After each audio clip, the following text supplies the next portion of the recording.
Welcome to this week's edition of Next Steps Forward. I'm your host, Chris Meek. As always, it's great to have you with us again. Today's guest is a man I've admired for decades. I've been really excited to have this conversation. Charles Haley is a member of the National Football League Hall of Fame class of 2015 and the first player in league history to win 5 Super Bowls. And as my listeners know, as a lifelong Dallas Cowboys fan, I was so happy they played for my favorite team and won 3 of the Super Bowl rings with them. Charles Haley, welcome to Next Steps Forward. Hey, Chris, thank you, man. You just blew a lot of smoke up my butt, man, but I still love you, though. It was good smoke. I appreciate that. And I wore this, for those viewing us, I wore this shirt for you today. Oh, yeah, I like it. But I also, before we start, I want to give a shout out to Justin Prettyman, the executive director of the San Francisco 49ers Foundation. He introduced us, and the work that he and the York family and the foundation do in the Bay Area is tremendous. And I know you're actively involved. And so I just want to thank you for the work you do with them as well. Hey, Chris, thank you for having me on. Charles Haley joined the San Francisco 49ers as a linebacker in 1986 as the team's 4th-round draft pick. He won his first 2 Super Bowl rings playing for the 49ers and was traded to the Cowboys in 1991, where he made the transition to defensive end. He played 4 seasons with the Cowboys before returning to the 49ers to end his football career after the 1998-99 season. He was the NFC's Defensive Player of the Year in 1990 and 1994. He played in 5 Pro Bowls and was a 2-time All-Pro selection, once as a linebacker and again as a defensive end. Today, Charles is a mental health advocate, spreading awareness about living with bipolar. He and former teammate Ronnie Lott also raise funds to educate teachers about how to help students navigate their own mental health issues. He's the author of the 2016 book, Fear No Evil, Tackling Quarterbacks and Demons on My Way to the Hall of Fame. As far as I'm concerned, will always be the NFL equivalent to baseball's Babe Ruth. I know we're in for the liveliest episodes yet. So Charles, there's some more smoke for you. Hey, I like it. My head shake like a bullet because I'm a big shot. So, I gotta use that quote. I love that. So Charles, you were known as the most intimidating, most violent player on the field, but you were exactly the opposite as a youngster. Describe for our audience what you were like growing up. I was a class clown. I didn't have much motivation. My brothers, they were great athletes, and I was just a fat, short kid that didn't fit in with anybody, and so I hated them, and I just didn't feel apt that I fit in, and I just went into hiding with myself, and that probably wasn't good. It'll be quite a few years before you were diagnosed as having a bipolar condition. But did you know as you were growing up that something just wasn't quite right? Well, to be honest with you, Chris, I never had friends. I think I had trust issues. Because I got beat up a lot, and then then I became the bully. You know what I'm saying? My self-esteem was really low. I tried to commit suicide as a kid, but thank God, my mama slapped some damn sense into me, and I really mean she slapped some sense into me, and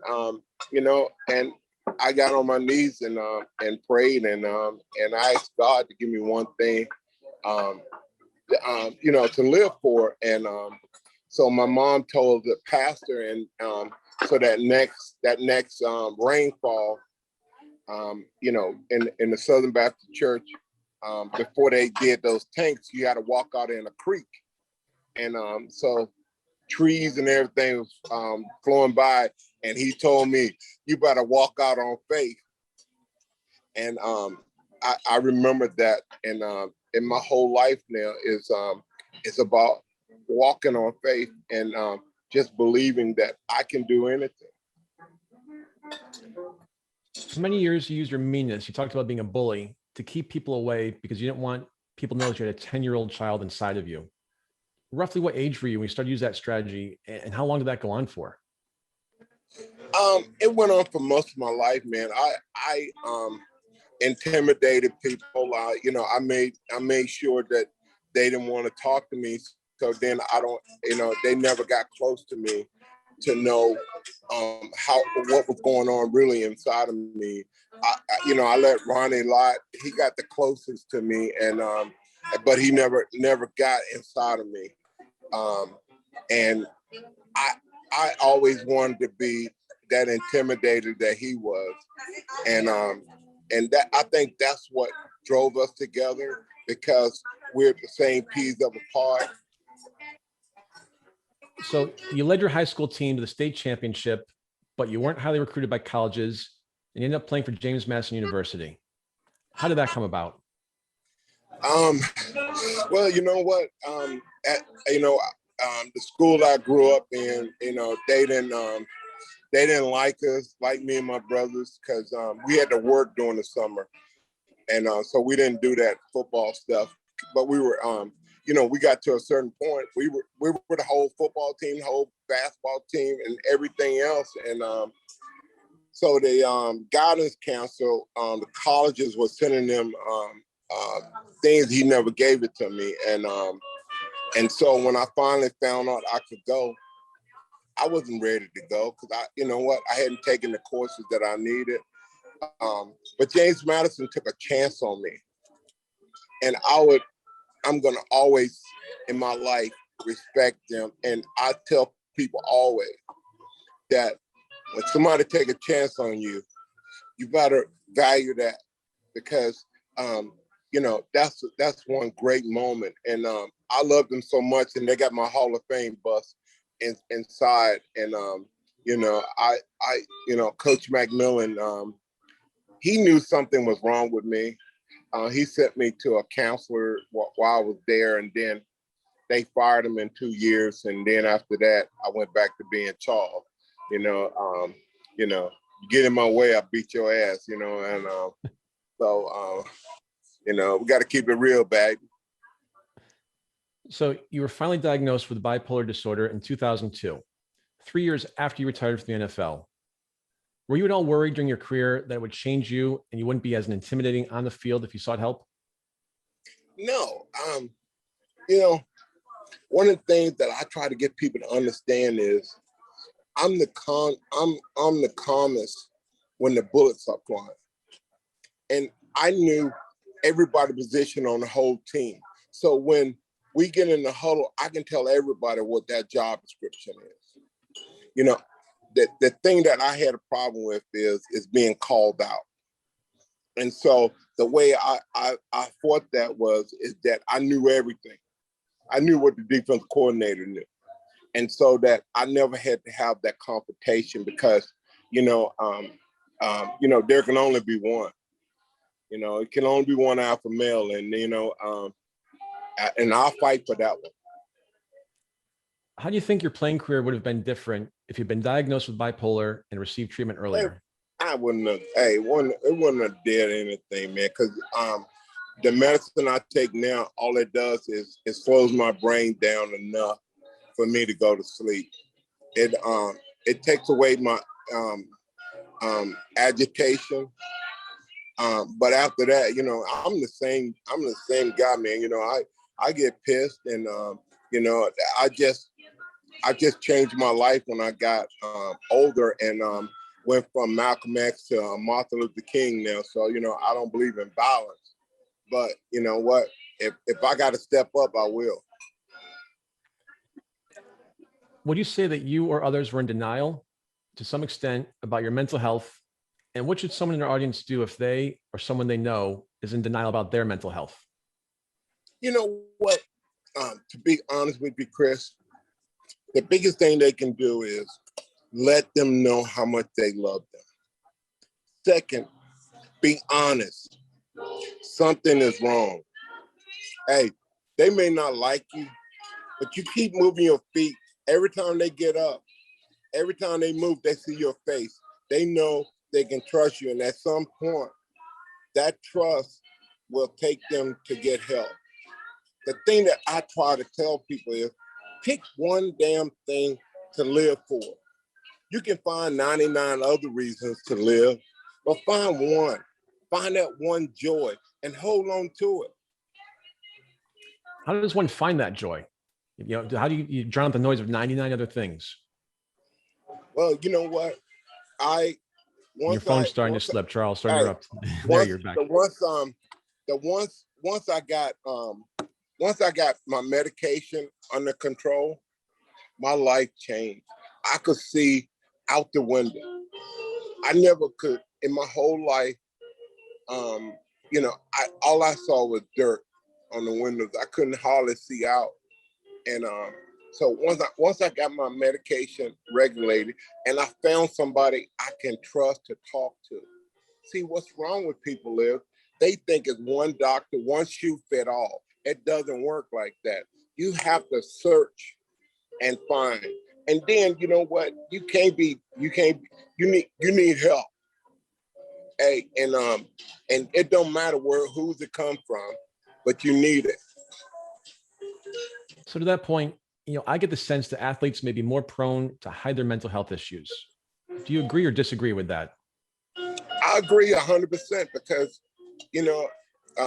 the world makes people feel like if you have a mental illness, is that you're gonna go kill somebody, and they don't realize a mental illness just like high blood pressure, kidney problems. Hey, it's something that needs to be treated. Hey, because you got heart problems, you ain't gonna go out and kill nobody because you got that. So people need to change that mindset and tell the world, you know what? The hell of what you think about me. I want to live. And the only way I can live is I got to get help. So what was the tipping point? What happened on the day you said you wanted to get help and have a better life? Well, I was at Chris Raw steakhouse with my family, and they were teasing me, and I got agitated and I hit the damn table so hard. The people around me left. The police came, and the fear that was on in my kids' eyes, I'll never forget. And that was the day that I started thinking about going to really get help. But what really changed my life was, I was medicating. I was doing drugs and drinking alcohol to just medicate and so that I don't have to deal with problems and issues. And Andrew and Michael Carter, they came to my house and they told me that I'm going to treatment. And Michael Carter told me, you can go there with no bruises or you can go there with a lot. So I went and I went to a dual diagnosis center. I had been to treatments before, and I never had any success. And I went to a dual diagnosis center, and they got my bipolar in check. You know what? I never wanted to drink or do drugs ever again. It was like night and day. I could not believe, and the joy I had joy in my life. You know what, man? I was scared to leave the damn facility. They told me you got to leave. Your insurance up. Hey, you got to get out of here. I'm going like, I don't know if I'm ready to face the world yet. And when I left, I got time to sit, and I wrote letters to people, telling them what they did to me, and then I wrote another letter telling them what I did to them and how I regret that. And I asked them to forgive me, but I also told them that I'm not going to have one foot in my past and one foot in my future. In your book, you wrote that you'd wanted to kill yourself many times during your playing days and after. That sounds like an absolutely terrifying existence, day in and day out. Your faith, your belief in Jesus Christ stopped you from doing that. Could you explain that, please? Well, God is important in my life. He's always been. My mom always told me that you may leave him, but you're going to come back. And I just, like I said, I was medicating. When you do that, the thoughts that go to your head is out of control. And that depression, the depression, man, I rather be manicky any day of the week than to go down in depression, man. You don't want to get out of bed. All you think about is gloom and doom, you know. And but Christ, I knew that if I killed myself or anything, that I couldn't have a relationship with him. You know, he died on the cross for my sins. And so I realized that I'm forgiven. And, you know, and all I got to do is turn away. And, you know, so I turned away from the alcohol and drugs. I asked for forgiveness from my friends and my family. And thank God, man. At first, my friends, they looked at me and they looked at me going like, yeah, right, okay. And I had to tell them, don't listen to my words, listen to my action. I said, because you know what? My words have legs and my legs create action, or I'm going to shut up. So after a while, they realized that I'm telling the truth. You know, when doing some prep work for the show today, just Googling some information on Charles Haley, a lot of different things popped up from your playing days. And you were known for a lot of, I'll call them antics in and out of the locker room. You said that you didn't apologize to your teammates. Instead, you told them that you regretted your actions. Why did you believe it was more important to express regret than to simply apologize? And do you think that's something that people should do more often? You know what? I'm a con artist. When you do drugs and you hide, all you do is, you screw up and they say, I'm sorry, I never do that again. And then next week you do it again. Or you say things that hurt people. And my thing is, I left the NFL with about 4 friends. And the thing that I always wanted is somebody tell me they love me. But how can they tell me that when I'm an asshole? I wouldn't let anybody get close enough to even understand what I was going through. So I have to look at the world different. And me being able to walk up and hug my teammates or hug my family members and tell them, when you say regret, you have to tell them the action that you did that you regret doing. And that's the key. When you say, I'm sorry, you don't say jack. But when you say, I regret, you bring up the pain that you caused them. And I think that's what's important. You've made the point that as a player, you used other people's strengths to increase your own strength. How did you do that as an athlete? And do you still do that today? Well, Leon Latt, he was beside me and we would walk out on the field saying, we're going to be mobile, agile, and violent. And he had a skill set. And so I trained him, and he knew that I controlled him as a player when we get up on the line of scrimmage. And he was okay with that. So I used his power and his violence to be able to increase my mobility and my agile. What I do now is I have a team around me that critiques my writing and spelling, because those are my weak points. And then also I have communication. I have 2 teammates. They have to be communicators, because I don't deal with excuses, and it pisses me off because what we do at Tackle Tomorrow, we do after-school reading courses, but these kids don't have a second chance. I know that, and I'll be damned if I'm going to listen to excuses. So I have to put somebody in between me. They got to go back in and say, you know what? He regrets saying that. Speaking of Leon Lett, did you ever get the chance to make fun of him for showboating on Thanksgiving and trying to go in for a touchdown and have somebody strip the ball? Hey, I don't care what he did. I love Leon, man. Hey, you know what? The thing I regretted was I never stepped in on anybody's life to try to stop them or change them, because I knew what was going on in my own life. And I regret not being a better friend and teammate. But he knows how much I love him. Hey, the love I have for him is unyielding, unbounding. And him and Tony Tolbert really made my life special. We've been talking to and having lunch with NFL Hall of Famer and mental health advocate Charles Haley. And we'll be right back after a short break. So Charles can have a little more lunch. And we're back with our guest, Charles Haley, a member of the National Football League Hall of Fame class of 2015, the first player in league history to win 5 Super Bowls, a mental health advocate. Chris. Yeah. Chris. Yeah. I'm broken. Okay.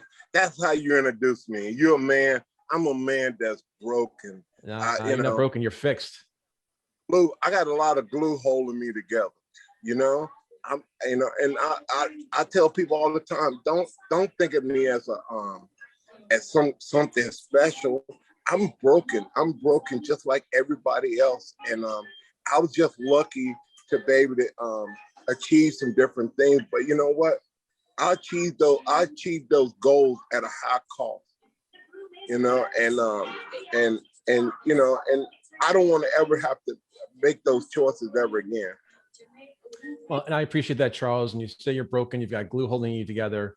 You say you're not special, but you are, in the sense that you realize that you're broken. You've put yourself back together, and you're using the career you've done for yourself and made for yourself as a platform to help others out there. So that, in my opinion, I think our listeners' opinion, that's what makes you special. I appreciate you having me curtail the smoke and the accolades.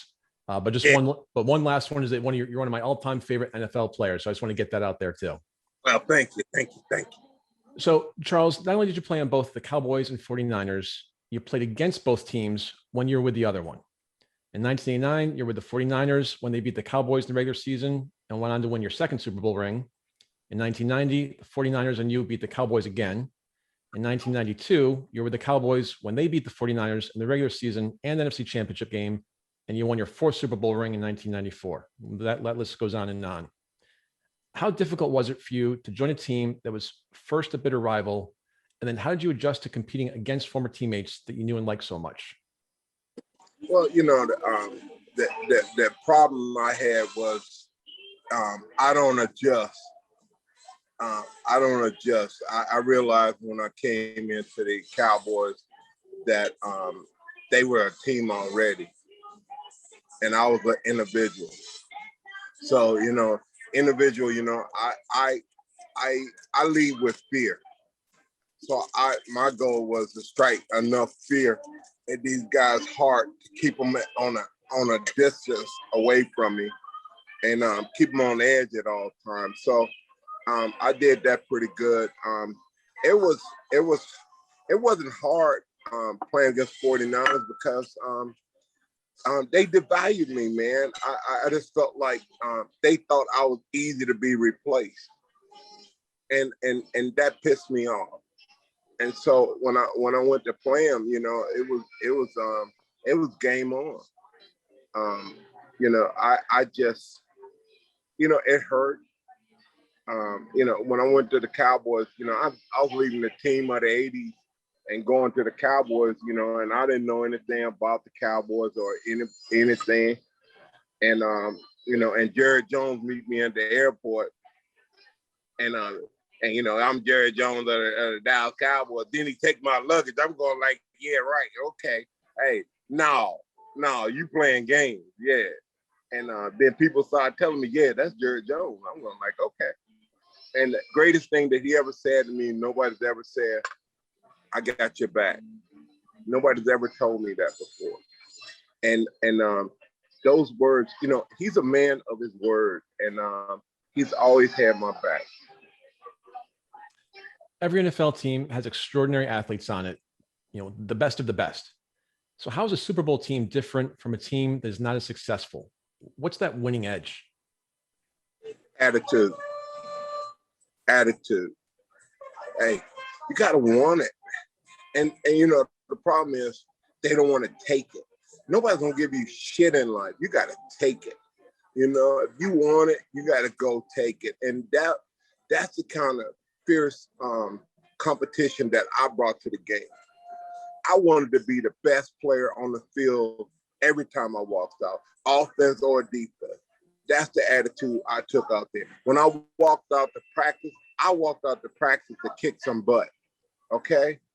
Or I stayed in the locker room.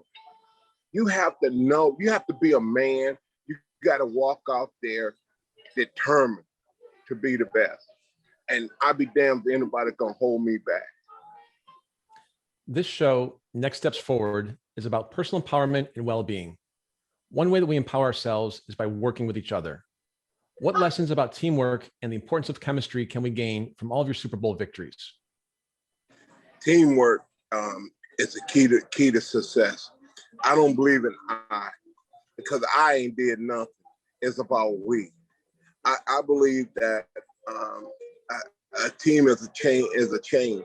And you know what? You know, you can lean to your right, you can lean to your left, and you held up. But you know, when you're an individual, you get hit from all sides. And so that's what I've always believed in. That's what I believe in now. The game has taught me discipline. And what I do is I try to be a team leader. I try to set a standard, set goals, think out the box, and then the people around me, they have their own strengths. And you know, and I try to change them sometimes and try to take someone that's nice and try to make them mean, and then take somebody that's mean and try to make them nice. You know, hey, people are who they are, and I love them for that. And the greatest power comes from just knowing your weaknesses. Most people don't even understand they have weaknesses. And then you got to have a skill set, not just one skill. You can't be just a great talker. That doesn't work. Okay, you got to motivate, and you know, you got to motivate people, and that's inspire people. And then, you know, we got to hold their ass accountable. So that means you ain't gonna be liked. And you know what? Hey, I tell them in a minute, I don't give a damn whether you like me or not, but I want you to respect me, because respect is the strongest part of love. Do you want to make me mean or nice, Charles? Hey man, I don't know, man. I'm trying to look good, dog. Because I'm telling you, I look at that face and I go like, that's what ugly looks like. At least you got a great smile, though. Trying to keep up with you, Charles. Trying to keep up with you. Your dentist, you got to pay him extra. So, Charles, you mentioned Jerry Jones having a big impact on your life. Who are some of the other people in the NFL that helped you along the way? Well, you know what? Eddie DeBarlo, you know, he was a greatest owner. You know, and then as Jerry, you know, I walked in the league and Ronnie Lott, Jerry Rice, Joe Montana, they all was playing with me. And you know what? I didn't know who the hell they were. I went, you know, a preseason game. I'm sitting there and I'm nervous and stuff. I opened up one of the brochures and I looked in there, and Joe, I saw 10 pages, 12 pages of Joe. Then I went to Ron and Jerry Rice, and I'm going like, why do these guys? I can never understand that what they saw in me. And Joe is Pinocchio. You know, that nose dog. You know, I was at practice one day, and I jumped outside about 2 or 3 times, and Bill Walker like, Haley, what the hell is your problem? I said, Joe's nose is offside, so that's why I keep jumping off out there. I said it. So speaking of the NFL, league officials recently announced they're looking into alternative treatments for pain other than prescription drugs. Medical marijuana would be a potential alternative. It's also reported the NFL would stop drug testing for marijuana. Is that a good idea? No. They got to hold one standard. You know, they just want to go because the players that getting busted are the top players that people come to the game to watch. So their way of dealing with it is to hide.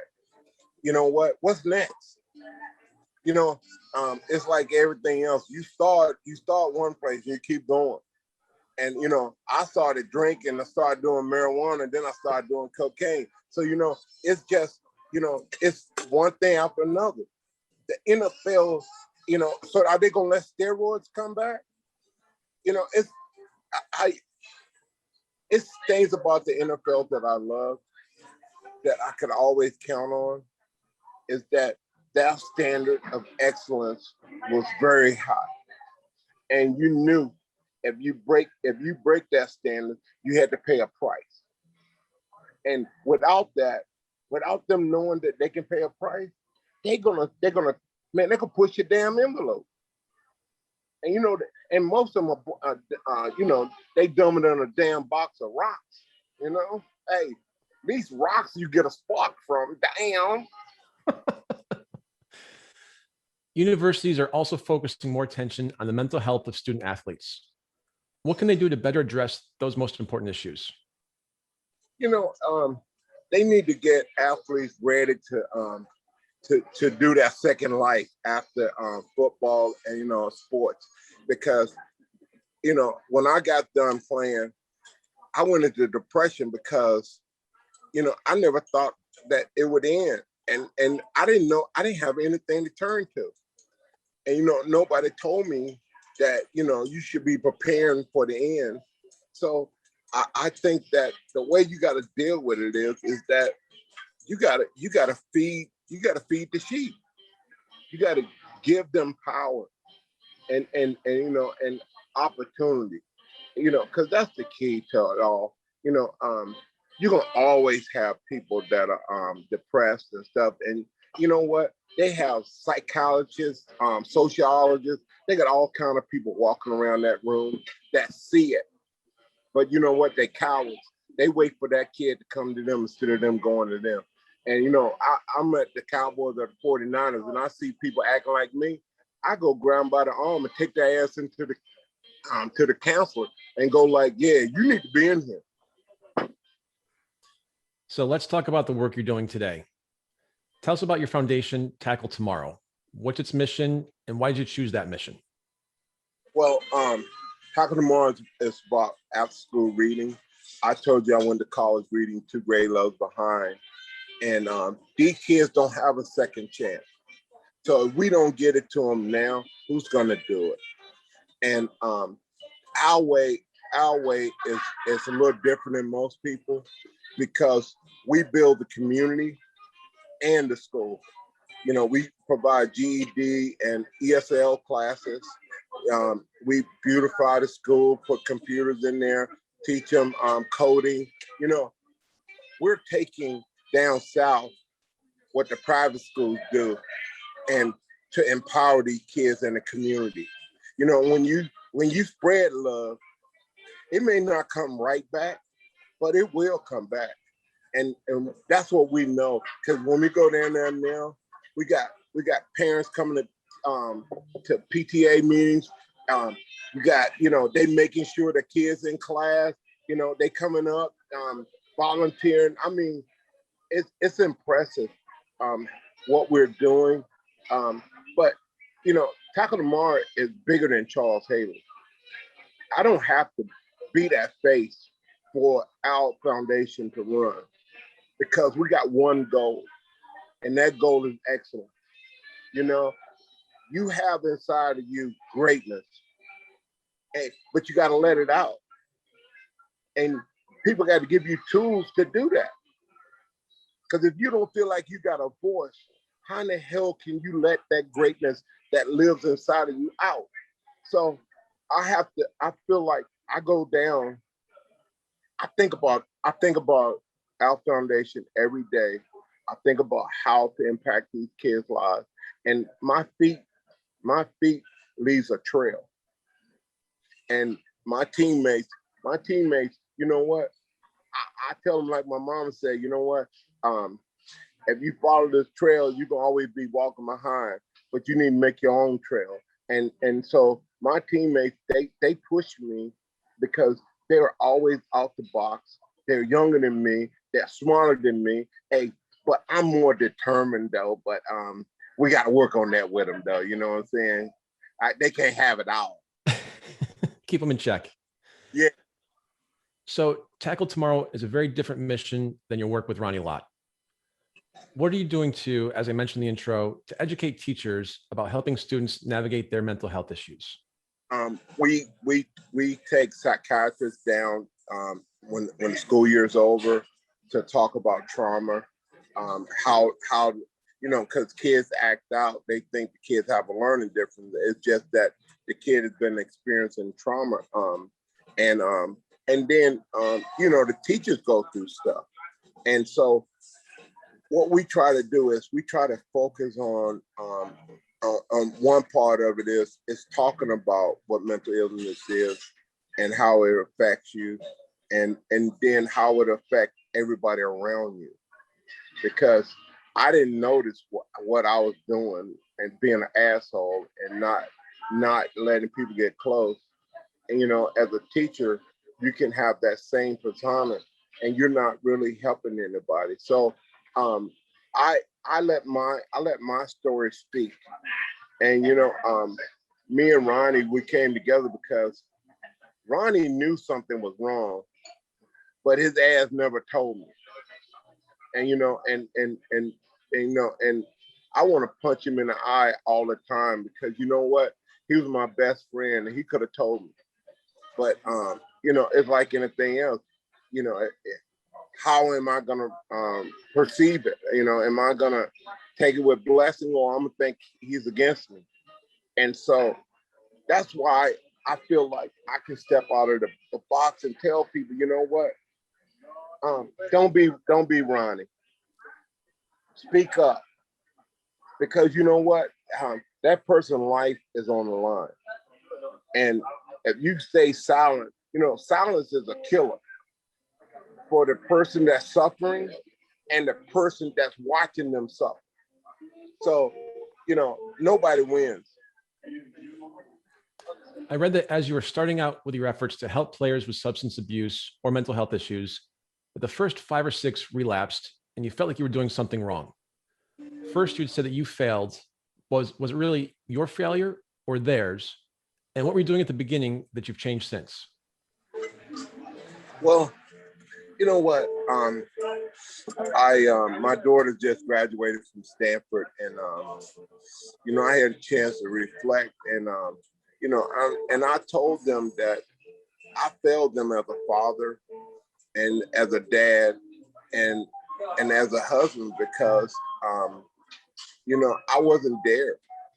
I wasn't there physically or emotionally. If that mom had not been that rock, the only thing I did is discipline.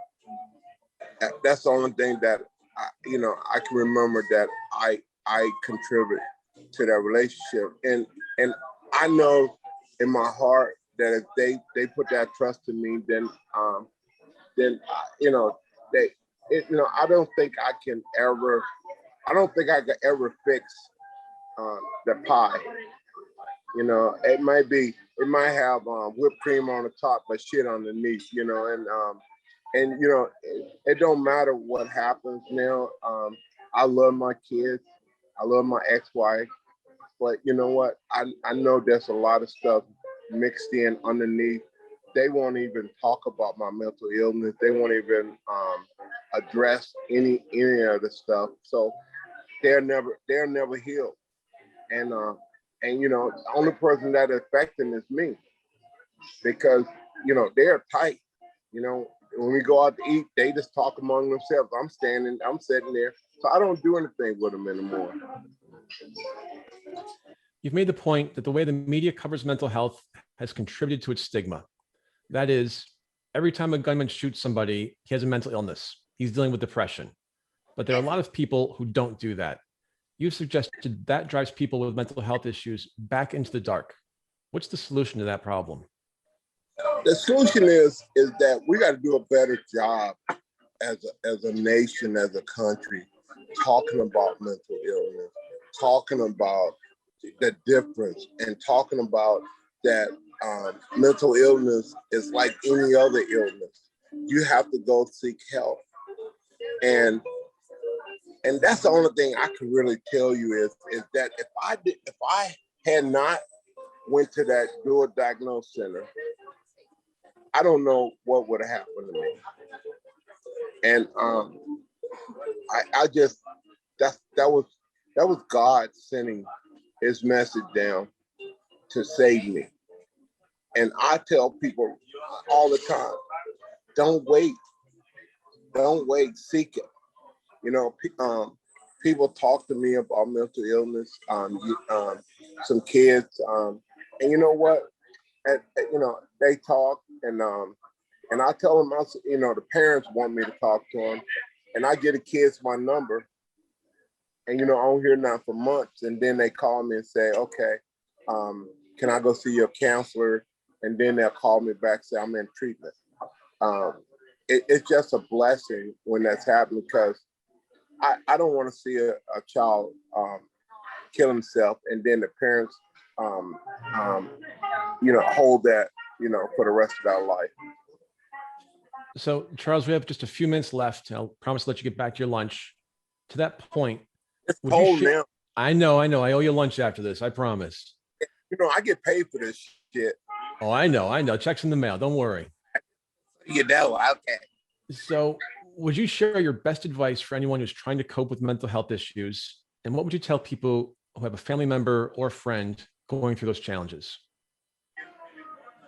Just be the rock. Be there. Stand. You know, stand on the rock. You know, I tell people all the time is that, you know, a lot of time my ego and things happen and I don't want to deal with it.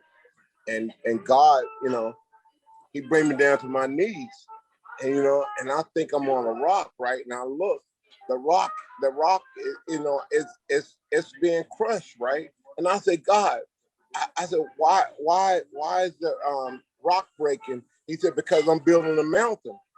So you have to understand that you're gonna go through things in your life. You're gonna, regardless of whether I take my medicine or not, I'm still going through things in my life, but I'm better prepared for it now. I'm better prepared for it because you know what? I am on my medicine. You know, I take advice. You know, I'm stubborn as hell most of the time, but you know what? I am what I am, and I know in my heart that God brought me here to serve and be of service. And people that have mental illness, that know people that are going through something, they need to speak out. Charles Haley, thank you so much for being with us today, and thank you for your service. Thank you, Chrissy. And thank you to our audience for tuning in to Next Steps Forward. I'm Chris Meek. For more details about upcoming shows and guests, please follow me on Facebook at facebook.com/Chris Meek public figure, and on Twitter at Chris Meek_USA. And don't forget to follow Charles Haley as well. We'll be back next Tuesday, same time, same place, with another leader from the world of business, politics, sports, or entertainment. Until then, stay safe and keep taking your next steps forward.